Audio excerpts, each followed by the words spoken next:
Miro. Okay, says I go and check out share out. Your day, Yeah, they call red. red, yeah. The profile red. Standing by.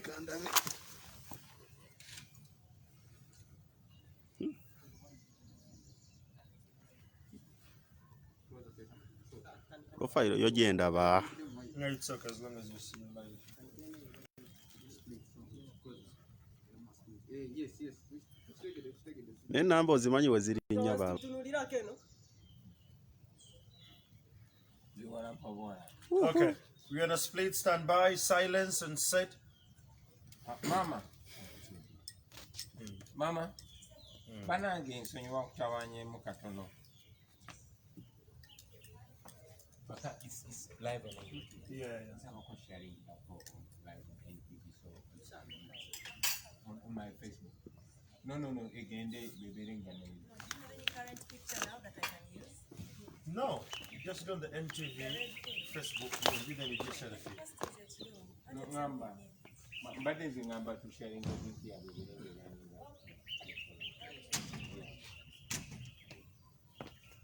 Perfectionist. Yeah, Well, a very good morning, Romeo. I'm sure it's a beautiful morning from wherever you are. It's a beautiful morning. Great thanks to the Almighty that you are all live and clear from wherever you are. I want to welcome you to this conversation. It's going to be a very great conversation today. We're live from Magere. Romeo, it was a very cold morning on my way here. It was quite chilly, but the beauty about it was is that at the end of the day, I got here safe and sound. All those watching us live from the different walks of life, I want to thank you for being a part of this conversation. My name is Andrew KYAMAGERO, and today's conversation, it's a conversation we had sometime in November, and we are back after the elections and all that. Today, in a televised that Dracer, just last week, President rebuked a couple of things, the country's army, police for heavy-handedness, and for the very first time in history, since he returned to office in January following one of the most bloodiest election cycles in Uganda's recent history, the president, Museveni, also defended some of the violence meted out against my next guest, and that is the National Unity Platform Party President, Robert KYAGULANYI, who is going to be with us this early morning. Now, this conversation is going to answer a couple of questions you and I have had in the recent past. So kindly share this feed from the different walks of life, those on Facebook and those on YouTube. You're so much welcome to this morning. Good morning, Honorable KYAGULANYI. Good morning, Andrew. It's Miracle. Yes. Pleasure having you. Good to have you again. It has been, I think, like we're getting closer here since we left the conversation. Yeah. It has been very interesting. First of all, you had the president's speech, and that's important. They could not wait to hear you the president's speech. That was last week. He said people like your party, the NUP, try to ignite the mean quality. What is your response to that? Well, I'll get to the Kabakaika allegation later, but like you said, many people couldn't wait. Yeah. On the contrary, I couldn't believe, and I'm sure many other people couldn't believe that this is the same Museveni that was speaking. I mean, while we know that he's such a hypocrite, while we know that he's a person who lies with a straight face and wide open eyes, but again, this one was taken a notch higher. I mean, this is Museveni, who just in a short period before was, applauding security for beating me. He was applauding SFC for torturing me in Arua. He said they did it right. He said they beat me very well. Now this is the same person, again, speaking as if he's an opposition activist, condemning the torture, the brutality that is made by his own forces. I mean, they do it on behalf of him. They beat and murder Ugandans on behalf of him, and certainly on, on his orders. What do you mean when you say that he sounds like an opposition activist in one or the other? Because he comes to say exactly what we have been saying for the longest time. We've been condemning the torture, the brutal torture, the murder, extrajudicial murder of citizens. I mean, Museveni himself came out and applauded security for murdering citizens, you know, for pacifying the country by murdering citizens. And now he is here condemning it at the same time. Of course, besides the hypocrisy that he always represents, we are sure that he is saying this because the pressure is much. Museveni The is pressure saying, from who? the pressure from the citizens of Uganda and the pressure from the international community. You saw just the other day his friend Omar el-Bashir is going to be handed to the ICC, and you know we took Museveni to the ICC. So he knows what befalls dictators like himself. He is seeing in the near future. So he's trying to run away from that reality and leave these others that he orders to do those atrocities. I mean, this is characteristic of Museveni. You saw how we used Kayihura to brutalize Ugandans, but when Kayihura was sanctioned by the ICC, Museveni left him like that. But Honorable KYAGULANYI, Museveni was on record last week. He said that there is no party that has upheld the human rights in this country like the NRM party. And he was alakat on that. He said, well, there are a few things that could go under the carpet, but the human rights, he says that they have maintained it. What do you make of that? Well, I call it hypocrisy, and if hypocrisy was a person, that would be Museveni. I mean, this is a person who, under his command, his son is overseeing the brutal arrest, kidnapped of people. Right now, as we speak, citizens are being held against the law in military detentions. James Mobiru, an elected councillor, is in Machinde military detention for dressing the way I'm dressed. Many young people, people have been castrated, eyes plucked out. Women have been raped. You know this. Everybody knows this. And Museveni has always been applauding people that have been doing this simply because they were keeping him in power. Now he sees it's going down south, and he is kicking everybody else under the bus. And very soon, he will be picking these people and handing them to the ICC. But it is him that we are going after, because he is the chief priest of that brutality. And he said that NUP and the likes behave like terrorists, want to bring Kabaka Yeka and Amin. What is your response to this? Because you're saying he's hypocrite, he doesn't respect the human rights and all. But he says your party is behaving like terrorists, not online, not offline. You want to bring back the anarchy that came with the Amin regime and the separation of the Kabaka Yeka sect. Do we have the law in Uganda? Why doesn't the law work on us if we're behaving like terrorists? I mean, this is the same person whose security minister called us terrorists for speaking the truth. How come they have not, the law has not worked on us? Museveni has always been trying to use tribal narratives whenever he has no argument, you know? What do you mean? Because I'm a Muganda, you want me to apologize because I'm a Muganda? I certainly will not apologize for that. But again, that has been Museveni over time. Every time he has no argument, he does exactly that, you know?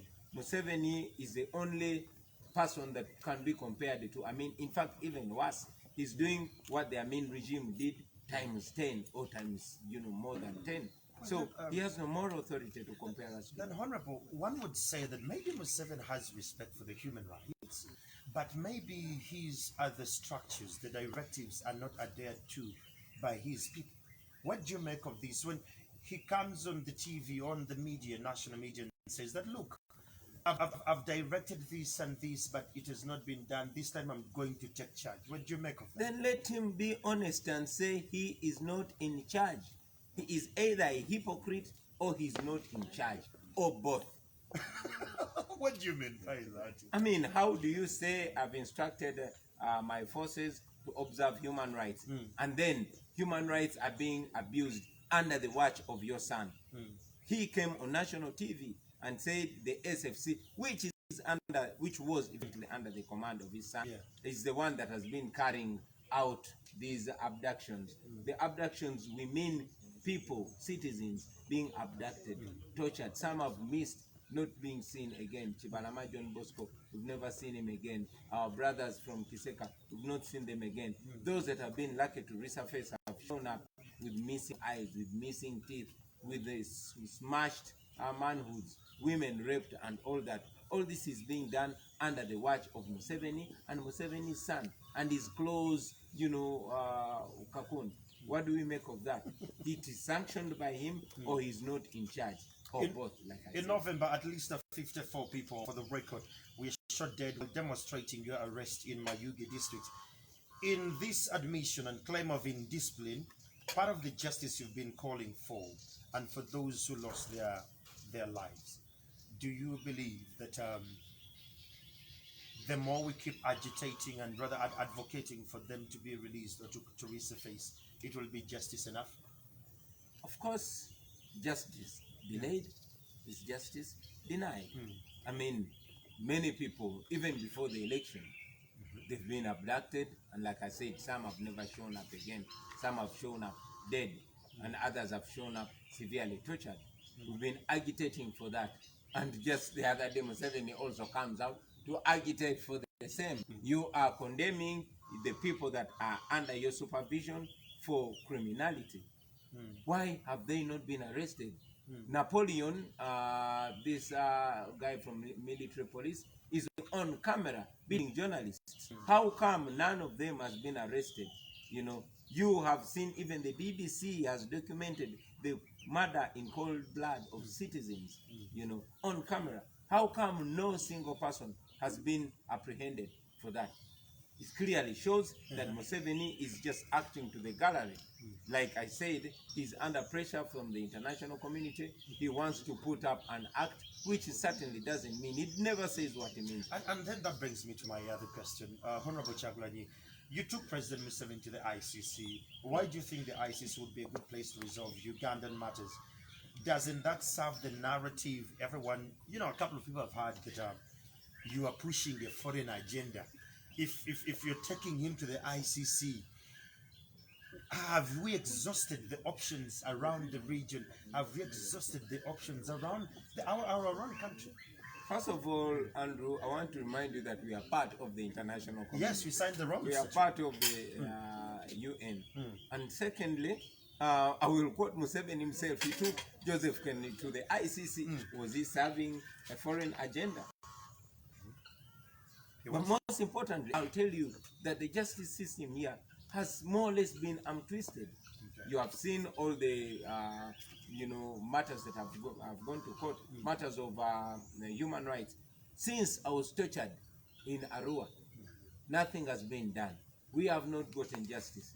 And all other Ugandans here, even right now as we speak, a matter was taken to court challenging the trial of civilians in a military court, which is illegal.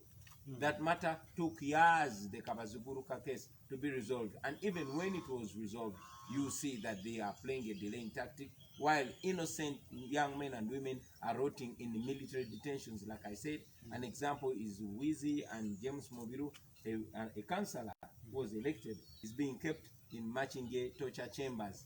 Why? Because they want to intimidate people. So there's no rule of law here. And when it does not work here, we take it internationally. And most importantly, I want you to know that Museveni feeds off the international community. How? By borrowing money which you and your children and your children's children are going to pay, the same money that is being used to keep us as slaves. And that is why we try to control him also from there, because that is where he gets the support. So when you go international, you're blocking his feeds of funds. Exactly. Exactly. I love that. Yeah. Yesterday, rather, when he was addressing the nation, there was something he actually highlighted too. He said Kaira was ideologically bankrupt. Do you believe in that statement? Shame. Shame as a person who shares relation with the late Andrew Utakome Kaira, I feel offended. But again, as freedom fighters, all freedom fighters, you know, I'm sure they are equally offended to see that Museveni disrespects Dr. Andrew Utakome Kaira, a doctor of criminology, for being ideologically bankrupt. It's only that Museveni has been a con man all his life. He conned people, and even people who fought with him. I will remind you that Museveni hid one time in my grandfather's house. In your grandfather's house? Yes, the late Joseph Warakira. He knows it. He knows what I'm talking about. So Museveni has been this kind of person that comes out to brag, that comes out to speak because he cannot be answered. But history is known. Okay? Museveni did not capture the Greater Uganda. The whole of Chagwe was captured by Kaira and the Uganda Freedom Movement and all these other, freedom fighters that joined him and supported him and worked with him. What happened to Kaira? He was arrested because Museveni feared competition and taken and charged with treason, but later released in 1987 because there was no crime against him. This same hypocritical Museveni that says he does not murder political opponents cannot tell the people who killed Kaira. Okay, Kaira was arrested by Museveni, taken to Luzira, but because they could not contain him and they could not challenge him legally, he was killed in cold blood. He was murdered in the same year in Machinde Rumogi. So Museveni cannot explain this. He should be ashamed of himself. He should know that all history is quoted. He is not the master of history. He has written books, and his own books contradict him. Go read his Mustard Seed. Go read What's Africa's Problem. Go read Pecos Kutesa's book. Go read, all the documentation will put him to shame. So he should be ashamed to disrespect the memory of Andrew Utakome Kaira, because that memory is still fresh in many people of Uganda. Well, now, during political season, we have just had that conversation just to tap a little bit of what the Honorable has been paying attention to. Those who are joining us live, we're live on the different platforms, and I want to thank you. Let's keep the tweets a little bit, Sivo and Sen. I understand it's a critical morning, but let's take out.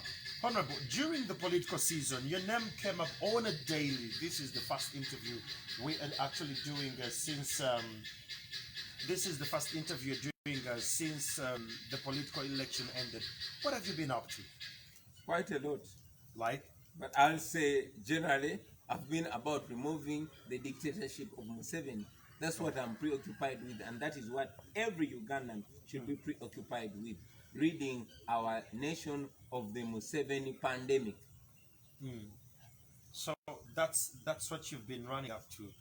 I am a little bit touched when you talked about Kaira. I could see the energy. You feel that people who have shedded their blood for this motherland have not been rewarded with the justice and fairness of this country. So, given that you say that the president of this country and the powers that be, they have not paid what should be given to the Ugandans who sacrifice for the country, then what could be the solution? How best do we move from here as a country? The solution is being honest, being true to your word. That is what we are told as African men. Be true to your word. As simple as that. Museveni should remember that Chukunyu meeting that they had with Kaira, what they discussed. He should remember, Mzee Naduli has always reminded him, when Museveni reached out to Kabaka Mutebi in that meet to call him to, convince him to have people support him, what was the understanding? The understanding, among others, was human rights, was decency, was democracy. That is what we struggled for. But again, like I said, Museveni is one person that will say a word and shamelessly go against it. This is the same person that wrote in his first book that Africa's problem are the leaders that overstay in power. He has been in power for 36 years and does not want anybody to remind him of what he said. This is the same person that said he would never be president beyond the age of 75. Okay. Then it brings me to the question, Honorable. Is it the Ugandans, we the people, are we gullible enough that we don't see this? What have we missed as a country? Because, like you said, he's a very cunning man. Haven't we woken up our eyes inside to see the cunningness that comes with it? Well, I'll borrow the words of Dr. Besige when he was on TV recently, and I want to agree with him. He said that when somebody oppresses you over time, 1 year, 2 years, 5 years, 10 years, 20 years, 30 years, 35 years, 36 and counting, then while you look at your oppressor, you should also look in yourself and know that sometimes it might be your stupidity. And somebody quoted, and I also agree, that when God is punishing at the end of the day, he will punish those that oppress people, but he will also punish those oppressed people even much more for allowing this person God is going to oppress punish them. us. Okay, so we probably also have a problem. How come I'm the only one who is talking about this? I'm sure the journalists have been affected, the business people have been affected, the artists have been affected, the doctors have been affected, the lawyers, everybody has been affected by the Museveni misrule. How come only a handful of people talk about this? This should be the business of every Ugandan if this nation matters to you. Just this morning, and by the way, I want to also grab this opportunity to congratulate my good friend Dr. Ichilema, HH. Have you seen the fire in that country? Well, The tension? Zambia has done it. They've shown us. But this is something we should have done long time ago. Lungu tried to arm twist the voice of the Zambian people. The cameras but were he watching. couldn't. The cameras were watching. Cameras were watching all the time. Did you even sleep? You're following this. Of course I'm following this so much, and I'm sure everybody else is following. So like I was saying, Andrew, that we probably also have a problem, you know. Today, our struggle has been mainly a common man's struggle. The barbers, the border riders, the DJs, the musicians, but everybody should be equally involved in this. It's unfortunate that Museveni is using the oppressed people of Uganda to oppress them even further. And we must turn this around if we must free ourselves. Now, Honorable, you really had a very great clout. I really want to thank you. The feedback online here, the questions keep coming through, but I'll stick to what we actually have here. You proved your clout in the recent elections around the Uganda, the central region, with a resounding win. How do you intend to sell the brand and the ideology of NUP beyond the central? Because central and some parts of east went red. I'll tell you this, my brother, that is a wrong narrative. That's a very misleading narrative, trying to paint a picture that change is only desired in the central. Yes. That is wrong. Okay. You saw what happened in Arua when we were there. Yeah. You saw what happened in all of northern Uganda. You saw what happened in western Uganda. In Chiruhura, the military had to beat people so that they don't, in quote unquote, ashame General Museveni for showing support for change. From where it comes from. So this is everywhere, not only here in the central, everywhere in Uganda. And I'll tell you that just like we told you that largely Western Uganda did not vote because they did not allow them. The whole of Northern Uganda, they did not allow people to go to the polls. Okay? Internet was switched off, electricity was switched off in order to push this narrative. Museveni is pushing the central narrative so that he can put that tag, that tribal tag. So it is Museveni's call as saying that you're building a Uganda party. That is nonsense. That is nonsense. They're trying to make me feel sorry about who I am, and I will never feel sorry for who I am. I am proud, and every Ugandan should be proud of who they are. Okay? And he should also be ashamed because Museveni has been largely supported by people in the central. Why wasn't it a central affair when he was getting all these votes here? Okay, Honorable NP, going back to the party beat, do you at any one time regret having stood for presidency? Or after standing for the presidency, what big lessons did you learn? I followed some of the trail. There were some trails I didn't follow, but I saw some recordings that don't make to the media eye. They're gross. I condemn them in the strongest terms possible. But do you regret going on that journey? Of course I don't regret. And if I had to do it all over again, I'll do exactly that, even more radically and more aggressively. Okay. Because I believe that what we were doing and what we continue to do is the right thing to do. So in I our don't generation. have any regret. There was a lot of criticism when your family actually was evacuated. I think shortly after the election, I think we were heading there. A lot of criticism came up through just before the election in anticipation. Some supporters felt betrayed. What was the logic behind this? Somebody feels betrayed when When you took your family, take my family out of danger. yes. I mean, I would do that anytime. I would, evacuate my family anytime they are in danger. And that's what anybody should do when they can afford it. Yeah. NUP is the strongest political party in the 11th parliament, but also it is the youngest political party in parliament. How ready is the party handling the opposition allies? How are you holding the allies there? Starters, we are not only intending to play opposition politics, because we are not the opposition, we are the option. Okay? So, Bring it again, bring it. I like that. I like that. You are not the what? no, we are not the opposition, we are the option. Nice. We are only twisted into that position, and like we said, we shall use every platform to push for the agenda of change. Of course, we are in touch with all like-minded people, and I must tell you that even within the regime, they are those people that are not as outspoken as we are, that agitate for change silently, that are supporting us, that are with us, and we continue to, to build synergies. But even within the forces, the open forces of change, which you like to call the opposition, we are pushing for, cohesion, because we've said this right from the beginning, that nobody can do this alone. To uproot a dictatorship, we must work together. And let us look at the examples. Malawi served as an example. Unfortunately, we didn't hit to it. Now we have an example of Zambia that just uprooted a propping dictator. Lungu had started picking terrible lessons from Museveni, and I'm very glad that the people of Zambia prevailed, and I'm sure the people of Uganda and all people of Africa will take heed of that example. Okay. Your opponents insist that your party is already doing deals in government, but is this a way to grow strength as a party? What do you mean? Can you ask that again? There is word in the corridors of power that some people within the NUP are sealing deals with the party, with the government. What do you make of this? Well, I would say that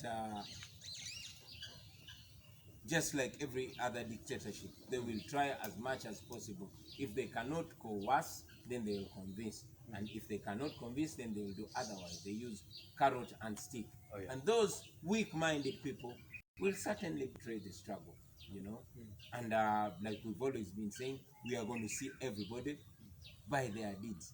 Of course, just like some people in the regime are reaching out to us silently and telling us, friends, we are with you, although we cannot speak out because of fear of this and that. There's a possibility that the regime is reaching out to some of our rank and file. But like I've just said, we will see them by their deeds. And in any case, that these people are not accountable to me as an individual. They are accountable to the people of Uganda who elected them. And they elected them to those offices with certain expectations. So the people of Uganda, like I've always been reminding those politicians, are their bosses, to whom they are accountable. Okay. Now, NUP is not yet a member to the iPod. And I really want you to have your thoughts about this matter. Are you as saying that just rejecting the opportunities iPod presents, or you come off with a narrative like, we know what you're doing and we're watching you from that far, or we have learned how unfair the platform is and we won't come into it? Well, we have our own reservations about iPod, and I will tell you that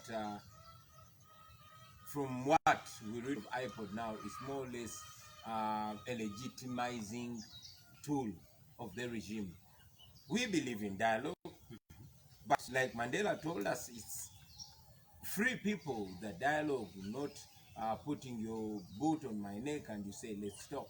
So there's no sense really us being in an institution aimed at dialogue when the regime is doing what it's doing, when we cannot be allowed to have our political activities, legal political activities, where we cannot be allowed to build our legal structures, where our leaders are under illegal incarceration, where our paraphernalia is illegally criminalized, and so on and so forth. So when that is still the case, then you don't expect us to be part of that iPod, because it doesn't make sense to us in any way. Wow. Yeah. That makes a lot of you've changed the entire perspective. I was looking at you. It is a yardstick to justify the current. Certainly. Okay, now in relation to international relations, let's just get to the border. You've had the pandemonium between Uganda and Kenya sparked by William Ruto the other day. He was denied to come here, which is the first in the region we've had since 2019. So international relations with our regional neighbor has been sinking deeper and deeper. Rwanda, March 2019, Kenya 2020, over subsidized exports. How can we deal with this to mend the fence? Because you can't hate the neighbor in the south, Rwanda, and again you have a problem with Kenya. Again, how best can we go about this one? Well, I'll tell you that Museveni and his modus operandi is a disaster, not only to Uganda, but even to our neighbors. I mean, many of Ugandans, especially the males, had a good relationship with Rwanda. See what Museveni did. But coming to Kenya, Yeah. of course, the people of Kenya are the ones that have the right to determine who leads them. And I encourage them to use that right, to use that mandate to decide who governs them. You know, as brothers, you know that the people of Uganda and people of Kenya have always looked out for each other. Yeah. When we were suffering with the dictatorship of Idi Amin, many refugees were housed in Kenya, and we don't take that for granted. Even during the Obote times, many Ugandans fled to Kenya. And in 2007, when there was election violence, Uganda returned the favor. I mean, when I was incarcerated in Kenya, I mean, I saw Tom in Nairobi drumming the Bulu, others. and Arua, you saw the people of Kenya standing up for us. So the people of Uganda and the people of Kenya are joined in a moral, fabric that cannot be broken. However, like I said, it's the people of Kenya to decide who rules over them. I can only say that the people of Kenya have seen what kind of disaster Museveni and Musevenism has been. So there's, I would really encourage. Pull the tune. Musevenism. Exactly. Museveni is a character. Musevenism then becomes a routine or a trait. Yeah. You're throwing it to Kenya. Yes, I'm telling the people of Kenya and the leaders of Kenya that there's no good example to pick from Museveni. You know, you want a leader that is going to, what kind of lesson is, moral lesson is Museveni going to give to leaders of Kenya? What are we exporting? Exporting the injustice, exporting murder, exporting torture, exporting democracy, exporting dictatorship. What do we want to export to Kenya? So I would encourage the people of Kenya to avoid Museveni, to stay as far as possible from Museveni and Musevenism.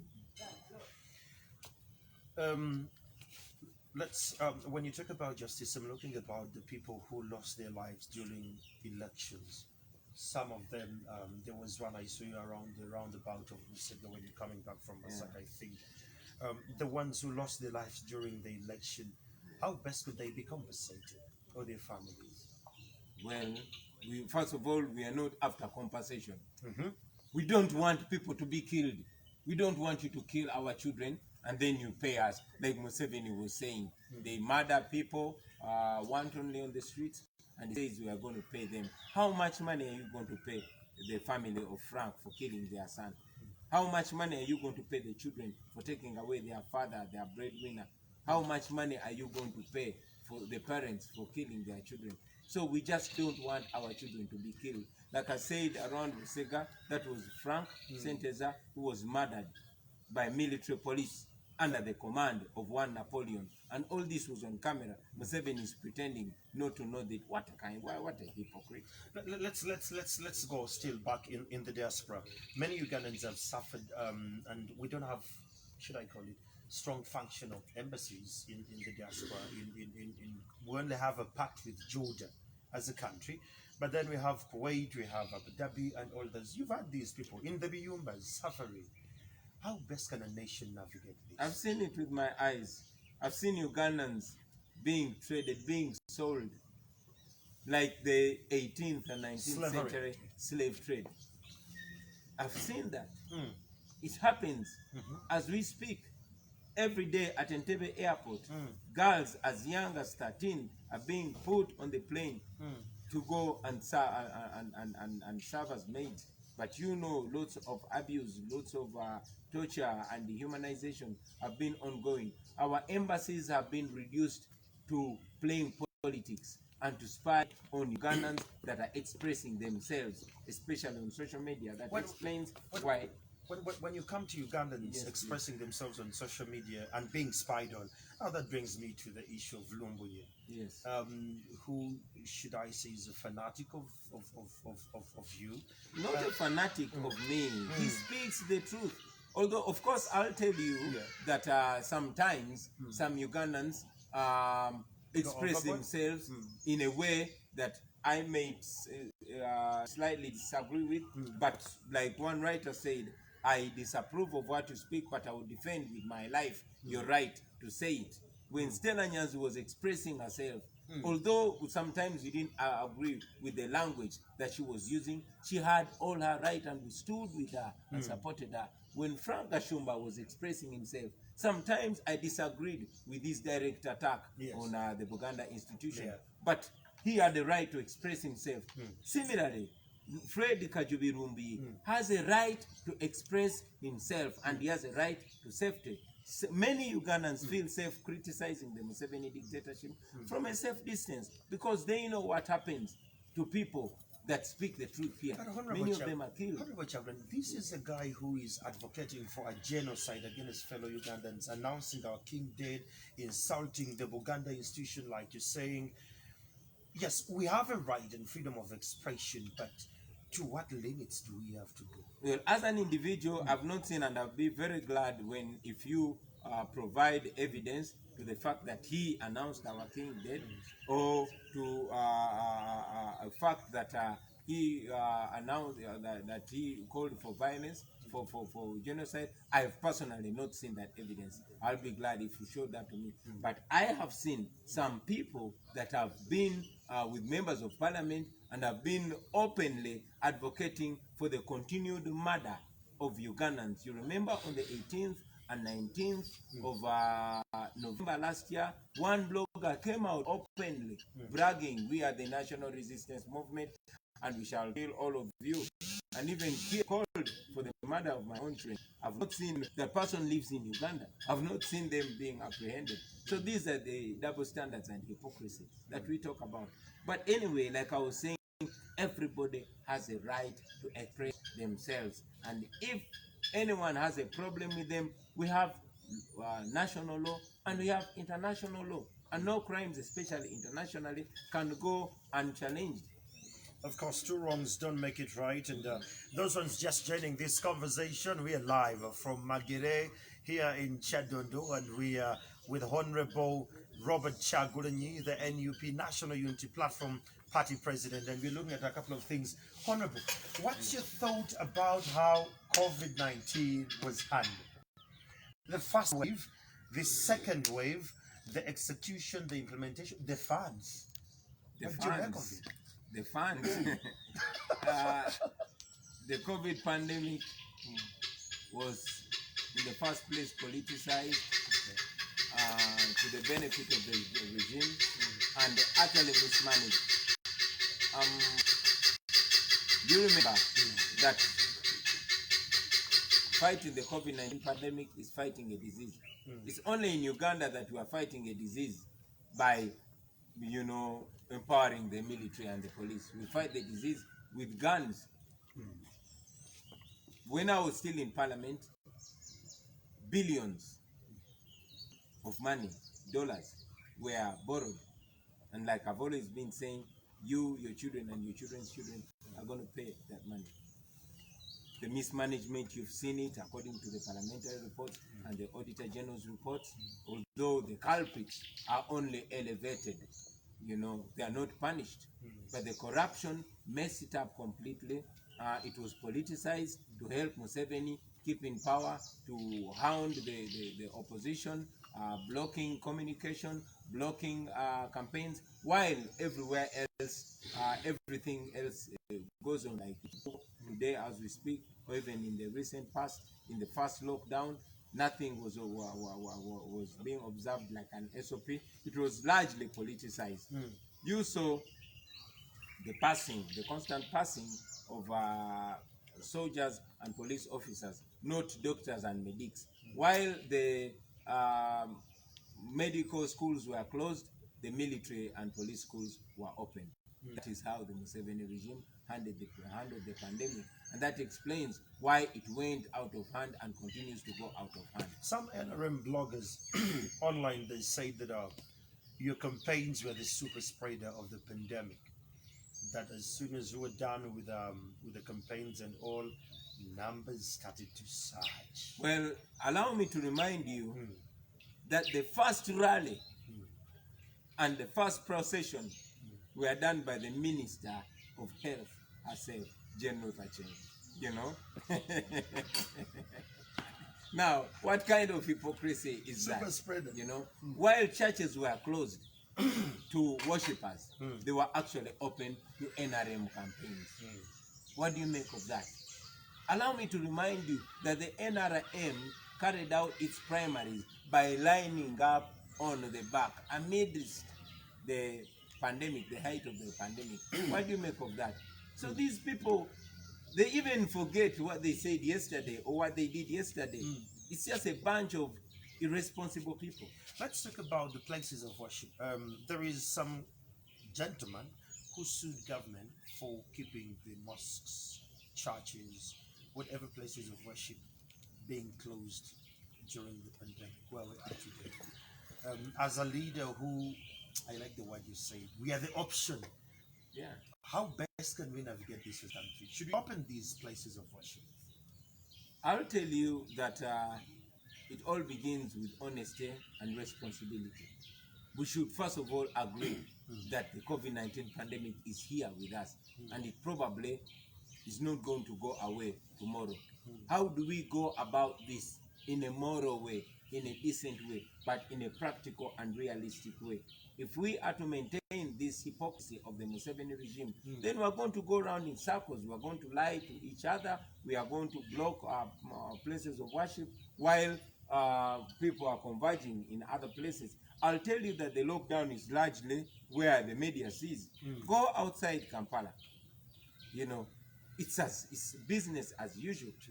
So what are we doing really? And that brings me to schools. Should we use the same approach when it gets to schools? Certainly. I mean, other countries have opened up schools. The schools have been closed more or less for 2 years now. For how long is this going to go on? Look at, I was talking to my wife the other day because she runs an NGO that largely focuses on uplifting the girl child, the Caring Arts Uganda, and we were in Ruwero the other day with Ruwero Triangle MPs. We were looking at the statistics by UNICEF. 22.5% rise in child pregnancy, and it's largely, linked to the lockdown. Now, what kind of mothers are we going to have? What kind of generation are we building? So it is important that we put the funds and the facilities and the logistics that we have to what functions. If we have a government that does not only focus on keeping itself in power and silencing critical voices, but serving the people, then we would have certainly come up with a solution to ensure that we keep our children in school, but observing necessary SOPs that are not only to silence people, but to benefit the Wananchi. That makes a lot of sense. When you talk about that, brings me just last month, the Prime Minister, Honorable Nabanja, was very furious. I'm sure you must have seen this on media. She was very furious about the relief that was sent to Kasese. She was like, "This is substandard. This is below the belt," and she has, flipped tables in there. And this fishmonger, like some people want to call her, seems to be like she's shocked at what she's seen. What do you make of all this? For Nabanja to say she's shocked is hypocrisy. Again, she was in parliament with us when we were looking at the bins that they were serving people. Really? in the previous in the first lockdown. She must have seen the because she was not prime minister then, but she certainly saw the food, the substandard food that was being served to our people. And that has been the case. You've seen the not only the amount or the number of masks, but also the quality. If you have a poor quality government, it is only going to give poor quality services. You understand? So Nabanja should not pretend to be shocked. It shouldn't shock her. That is their modus operandi. That is what they do. That is NRM and Museveni. That is how rotten they are. And they should come to terms with that reality. and then that brings me to the question: what do you have to say about the fishmonger cabinet?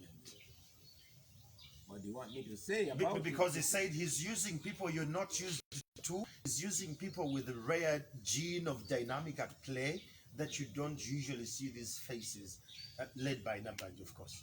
Well, we see these faces, I'll tell you. And I'll tell you that this is an illegitimate government. Okay? I'll tell you that Museveni is an illegitimate president. The guy you are talking to right now is supposed to be the president of Uganda because he is the one the people elected. But because Museveni, by the barrel of the gun, forced himself to the people, he's trying to change the narrative to divert every here and there. And that's why he keeps, making all stunts. But I'll also remind you that even the people in office, these are only office bearers. They don't have the power. How else would the prime minister of a country come and claim that she's being intimidated? Mafias. Yeah, mafias. Everybody has been talking about mafias. Who are the mafias? I mean, ask the chief mafia himself. Honorable, let's look at the way forward as a country. NUP 2022. We just have a few more years to the next election. The government, I'm sure it's already having its strategy. What is there for the NUP? What are the plans like? If someone is out there and supports the NUP and they want to know how best can they plug it, what's their call to action? For starters, it's important for our people, all our people, to know that we are being held at gunpoint. It's very, very important for us to know that. You saw that people went to the polls, but their voice was suffocated. That is the status quo. That is where we are. And we shouldn't wait for 2026, 2024, not even 2022. Do what you can whenever you can do it. Wow. Yeah, that is how, that's how dictators are overpowered. You saw Bashir, it was just about a year or thereabout after he announced himself having won with over 80% of the vote, but he was removed by the people. That's how the Mugabes, the Gaddafis, the Blaise Compaorés of this world have been removed. And that is the same way that Museveni is. Museveni is not a democratic leader. So don't even deceive yourself that, okay, it's politics as usual, we have come out of an election and we are going into another election. No, that is not the case. Our strategy has always been taking on the Museveni regime, both locally and internationally. And like I've briefed you, internationally, we are trying as much as possible to make it clear to the international community, which is responsible for keeping Museveni in power. You see, Museveni... So do you mean when we vote, it doesn't count? Someone sits out there in the void and decides for Ugandans in the international forums? No. I am telling you that our vote doesn't count because the rebels that took over our country by force in 1986 are still behaving in the same way. They are still the same people that deceive us, put on a democratic face, but when it suits them, pull out the gun and muzzle the voices of the Ugandans. However, the international community is equally responsible because the United States of America gives almost $1 billion every year to the Museveni regime, to the Museveni military, which Museveni military is responsible for killing Ugandans, for murdering, raping people, and keeping the democratic voices suppressed. The same to the European Union, the same to all these other donors. So it is our responsibility to go onto them. You saw Ugandans recently demonstrating against the IMF money that they were giving to Uganda. Why do you support an illegitimate regime? Why do you keep giving money to this regime, which money is being used against the people? But you see, Honorable, you're saying it's an illegitimate government. Yeah. You went to courts of law and you lost trust in the courts of law, and the courts of law announced. Just a minute. When you say you don't trust the courts of law, what does that make them, legitimate or illegitimate? Well, it depends on the context. Yeah, but whatever context it depends on. When you go to the Supreme Court and the Chief Justice is clearly biased and is clearly behaving in an illegal manner, and you saw that Justice Kisachi also came out. These were not my words. These words were also echoed by another judge National of the television. same Supreme Court. You saw all that mess. You know, let us pretend not to have seen that. So having seen all that, am I still wrong to say the process is illegitimate? Because, I mean, the law was abused by the officers of the law themselves. Wow. That's why I continue to say the Museveni regime is illegitimate. I'm talking the legitimate. You're definitely, man. Great conversation. We have been in the lockdown for 42 days. At least I was lucky. My job allows me to, you know, fly and come out and talk to a couple of people. Ugandans have been in the lockdown. The economy is bad. Yeah. The economy is bad. As a leader, how best can we revamp our economy to bounce back? For starters, I want to sympathize with our people that have been deliberately impoverished. And most importantly, the common people. I mean, borders, etc. You see, this is a kind of regime that believes that you cannot rule over prosperous people. You can only rule over poor people. Explains why it's the lockdown that is being used to chase people off their land. It's a lockdown that is being used to coerce taxi operators out of town, and even to lock borders out of town. So we are standing with them. And even when the regime pretends to reach out to them, certainly the corruption doesn't allow it. For starters, you cannot claim that you're reaching out to 500,000 people out of 44 million people.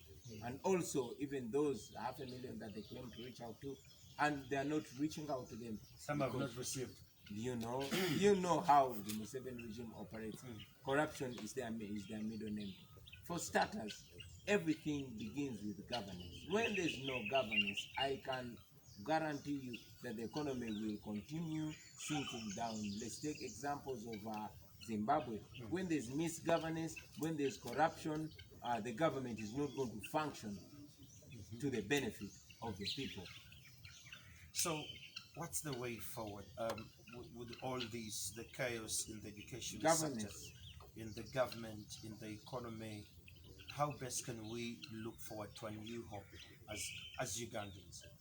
Well, some writers said it all rises and falls with leadership, you know. So for as long as the main agenda of those that rule over us is to stay in power, everything is going to be secondary, you know. We are going to be amidst a pandemic, but all the budget is not going to go to the health sector. It is going to go to security. We are going to have an education crisis, but the budget and minds of those that rule over us are not going to go to finding solutions on how best we can fix our education and how best we can save our children. No, it is going to go on how best to, you know, on how best to keep themselves in power. That is why the focus has always been, empowering security. You'll find LDUs, you'll find the police officers and military focusing not at ensuring people have face masks or ensuring there's vaccination, but ensuring that people are kept in their homes. It all begins and ends with leadership. We need, for starters, to get rid of rulers, and I'm deliberate about calling them rulers and not The leaders. choice of word. Yeah. We Rulers. must be able to get rid of rulers and get leaders and get people whose sole aim is to find solutions for the population and not to themselves. Before we do that, we are going to be going in circles. Museveni and his regime do not care whether you live or die. No, they don't. All they care about is staying in power and continuing to loot our country and impoverish the people of Uganda. Well, this brings me to the very last one. We always save for the best for the last, yeah? What do you make of Kabaka's speech? I have never heard this sound. And I saw you picked a couple of, check on his speech. What do you make of this speech? Well, I'll say Ssaabasajja Kabaka was spot on. He spoke his mind, and I believe the mind of many Ugandans, not only the Baganda, but Ugandans. I'll tell you that Buganda is not just a tribe, it's a nation. Not all people that live in Buganda are Baganda, it's a collection of people. And I must salute the Baganda for being the least tribal people, because it is here in Buganda where you're going to find welcoming for everybody. Although this hypocrite keeps wanting to drive the tribal narrative, but he can't succeed because the reality says something different. Anyway, going back to the Kabaka's speech, he was clear. He said to bring back, to restore the kingdom of Uganda, we had to get actively and practically involved in removing the dictator. Those were his words. And I remind you that those words are as alive now as they were some 36 years ago in 1986. To remove the dictator, everybody will have to get practically involved, because everybody is equally affected. You're not going to sit there and think it's a business of only the border riders, a business of only the poor, a business of only the uneducated. No, this is a business for everybody. The pest that has eaten the fabric of our country is called Yoweri Kaguta Museveni. That is the biggest disaster that has befallen us. And until we get rid of the Museveni pandemic, we are still going to be moving in circles. So he was spot on, and he indeed reminded us that what they agreed about before he was convinced to support the Museveni rebels was the issue of human rights, was the issue of democracy. Unfortunately, all these have been thrown out of the window by the Museveni regime. Well, Honorable, as a final, I really want to thank you for taking time off your busy schedule, because you're actually planning quite a lot of things. But I'm extremely very grateful to have taken time to give us an ear and share with us your opinions. As we're finalizing, what are your last words to Ugandans? That's you, Camera, take it away. Well, to the people of Uganda, I'll tell you that it's not over until it's over. We all must get involved in the effort to remove the dictatorship of Museveni. It does not matter whether you are NUP, it does not matter whether you are DP, whether you are FDC, whether you are UPC, or whether you are NRM. Misgovernance affects us equally, and this pandemic should have shown all of us that we are all vulnerable. When money is borrowed and instead of fighting a disease is diverted to other corrupt ventures, we all suffer the same. We've seen our people die. We will continue to see our people die, and we'll cry until we make an effort to try and get rid of the Museveni dictatorship. The fight is not over. We are continuing, and everybody must get involved. Do everything you do.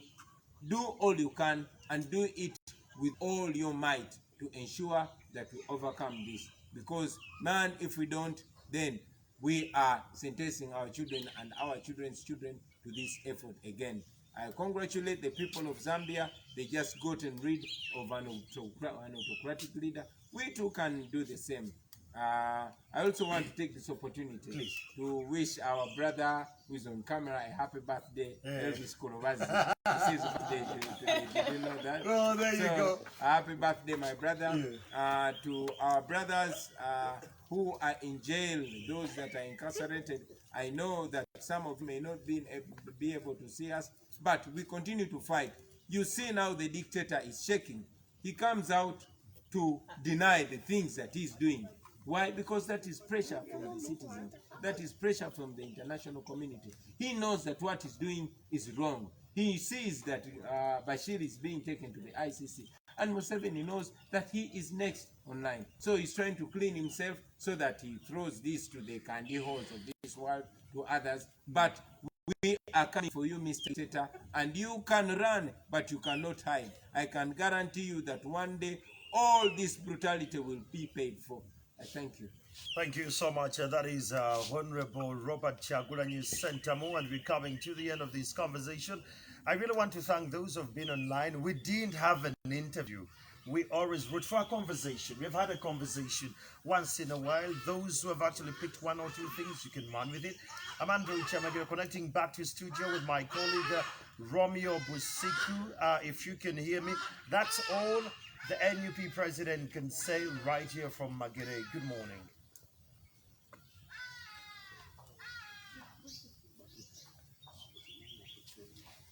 Thank you.